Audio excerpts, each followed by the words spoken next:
There was a time when you could walk into McDonald's and see a full personal pizza on the menu. Around that same time, you were snapping your own McDLT together at the table, wondering why the cheese felt cold. And before long, they were running ads saying this burger wasn't for kids, it was for adults. All of it on the same menu under the golden arches. If you grew up in the 70s, 80s, or 90s, you remember when fried pies could burn your tongue and desserts cost 99 cents. Some of these items were ahead of their time, some were flat-out mistakes, and a few tasted so good, people still talk about them today.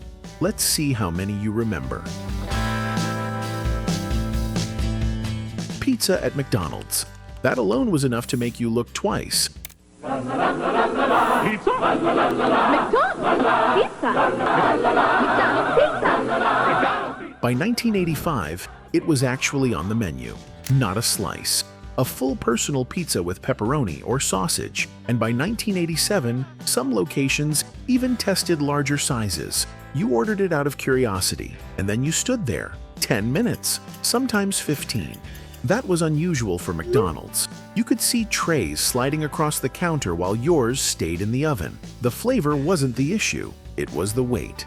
And in a place built on speed, that mattered. Keep the hot side hot. Keep the cool side cool. That was the whole pitch in 1984. The McDLT came in two compartments. Beef and bun on one side, lettuce and tomato on the other. You snapped it together yourself. It tasted fresh, almost bigger than a regular burger. But here's what people forget. The cheese sat on the cold side. So when you closed it up, it didn't always melt the way you expected. Some didn't care. Others noticed immediately. Either way, it felt different from anything else on the tray. This one was supposed to feel grown up. In 1996, McDonald's rolled out the Arch Deluxe and priced it around $2.49 in many areas. That was noticeable. Leaf lettuce, a mustard mayo sauce, a more serious look. The ads even hinted it wasn't for kids. Now, with 50% more tender filet than before, McDonald's new Fish Filet Deluxe is sure to satisfy your grown-up needs and desires. For lunch.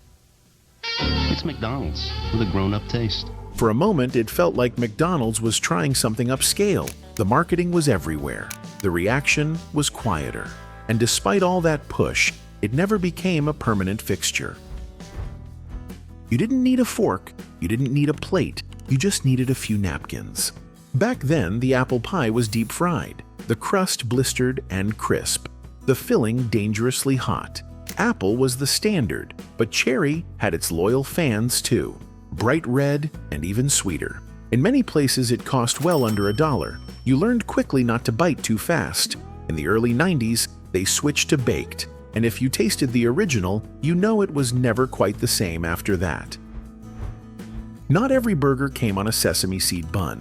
In 1988, the Cheddar Melt arrived on soft rye bread, a quarter-pound patty topped with grilled onions, and a warm cheddar cheese sauce poured right over the top. He'd heard the news, he couldn't wait, or else he'd miss that bold new taste. McDonald's Cheddar Melt.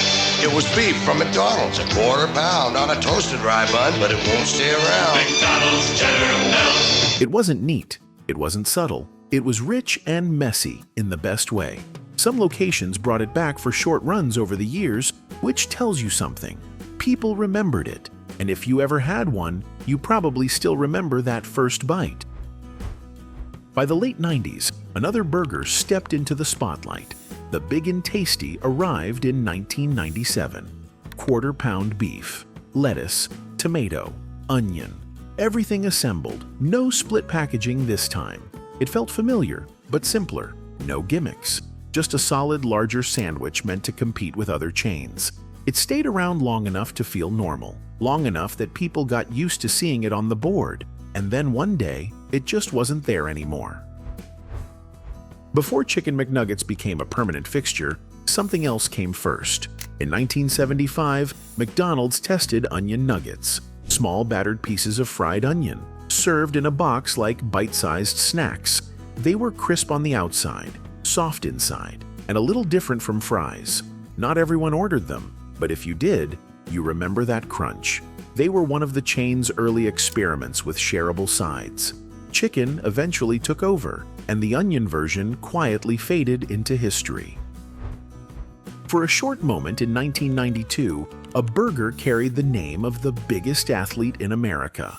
The McJordan was tested in the Chicago area at the height of Michael Jordan's Bulls era. It came loaded with barbecue sauce branded as McJordan sauce, smoked bacon, raw onions, pickles, cheese, and mustard. This wasn't just a renamed cheeseburger. It felt tied to the moment. Bulls jerseys everywhere. Championship energy in the air. Outside of Chicago, most people never even saw it. If you live there, you probably remember exactly what that sauce tasted like. Late afternoon at McDonald's didn't always mean burgers. In 1979, after 4 p.m., some locations offered the chopped beefsteak sandwich. Here comes the big beefsteak taste of McDonald's new chopped beefsteak sandwich. Nobody. The big taste of chopped beefsteak. A big new taste for you. Nobody. Served on a toasted French roll with slivers of onion. It's big. Nobody. A longer steak-style patty tucked inside a French roll, grilled onions, steak sauce. It cost around $1.29 in many places, which stood out at the time. It felt more like a dinner item than a quick snack. The flavor was stronger, a little more serious, but it never became part of the core menu. Within a year, most locations had already moved on. A hot dog at McDonald's sounds strange even now, but in the mid-1990s, some Midwest locations actually tried it.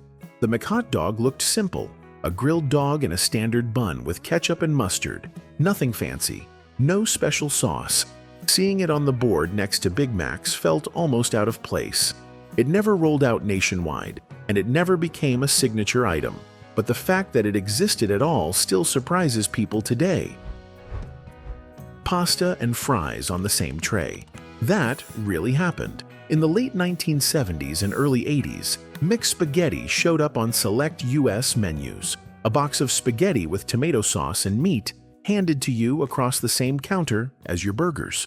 It wasn't something you ate in the car. It felt slower, different. It didn't stay long in the United States, even though it later survived overseas. If you tried it here, you probably still remember how unexpected it felt. Warm tortillas instead of buns. That was the shift in the early 1990s when chicken fajitas appeared. Seasoned chicken, peppers, onions, and salsa on the side. When you opened it, the smell didn't match the usual burger and fries routine. It felt closer to something you'd order at a mall food court. It never replaced the classics, but even now, some longtime customers say that was one of the most underrated items McDonald's ever tried. You picked it up and immediately noticed the weight. The McStuffin arrived in the early 1990s as a sealed French bread pocket filled with options like pepperoni pizza or teriyaki chicken. When you bit into it, steam escaped from the center. It wasn't flat like a burger. It wasn't soft like a wrap. It was dense and filling. In many places, it cost around $2. It didn't become a staple, but it stood out from everything else on the menu. Bread. McStuffins? No McStuffins. Hey, what you want is what you get at McDonald's today. The smell hit before you even reached inside the bag. McDonaldland Cookies were a simple add-on in the 1980s, usually well under $1. Small, crunchy cookies shaped like the characters from the commercials. They came in a white paper bag with colorful print on the front. You poured them out onto the tray or reached in and felt the crumbs at the bottom. Sweet, slightly buttery. And just seeing that bag today brings the smell right back. Long before oversized desserts became common, there was the Sundae Split around 1989. It came in a long plastic tray instead of a cup. Vanilla soft serve down the middle. A banana split in half on the sides. Strawberry, hot fudge, caramel, whipped cream, and a cherry on top. In many locations, it was just 99 cents. It looked bigger than a regular sundae and felt like something you'd get at an ice cream shop. If you ever balanced one on a tray, you remember how careful you had to be. So now I have to ask, which one do you miss the most? Tell me in the comments. I read every single one, and I really enjoy hearing your memories. And if this brought a few of those moments back, Make sure you subscribe to Memory Trails so you don't miss the next one. I'll see you there.